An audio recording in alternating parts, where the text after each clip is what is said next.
India is gripped with election fever as polling is currently underway for phase 3 of general elections in over 93 seats across 11 states. At a time when one celebrates the essence of democracy, some Western media portals do not spare any opportunity to paint India in a bad light. So we came across this article of The Guardian published today titled, "Can Modi finally win over the southern states and reshape India's electoral map?"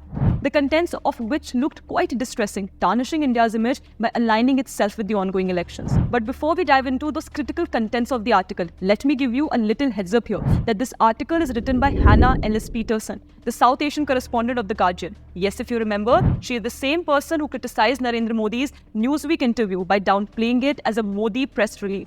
And in fact, these are several anti-India, anti-Modi and anti-Hindu articles that Hannah has written in the past.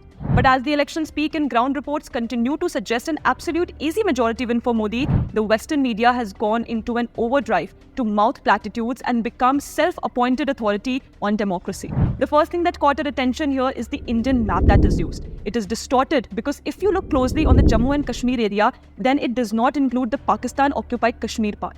And in the words of Home Minister Amit Shah, इसलिए aggressive हूँ कि Jammu and Kashmir के पीएको को आप भारत का हिस्सा नहीं मानते हो क्या?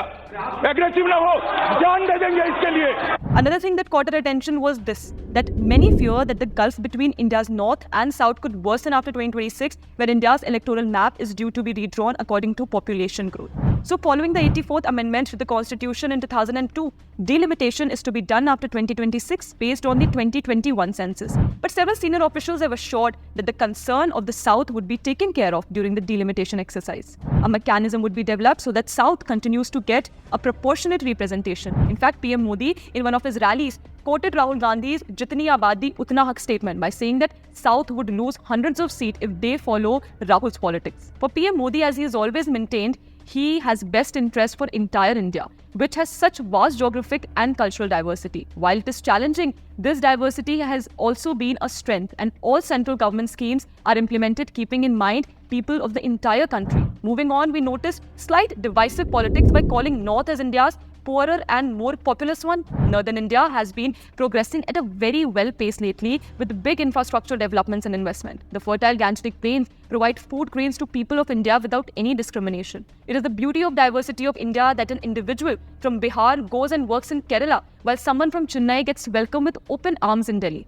Such can only happen when one keeps nation above regional identity while being equally rooted to the culture. But then the British, who have always believed in the divide and rule tactic, find it hard to believe that a country they colonized for decades is not only thriving but even defeating them in many parameters including economy. It does not come as a surprise then that the Western media is not a particular fan of PM Modi and would not like to see him return a third time, much like the Congress and their sidekicks, which is why 4th June 2024 will bring in quite a heat burn for many in and outside India. Good time to stock up on Bernol. के लिए बर्नॉल है तो Y फिकर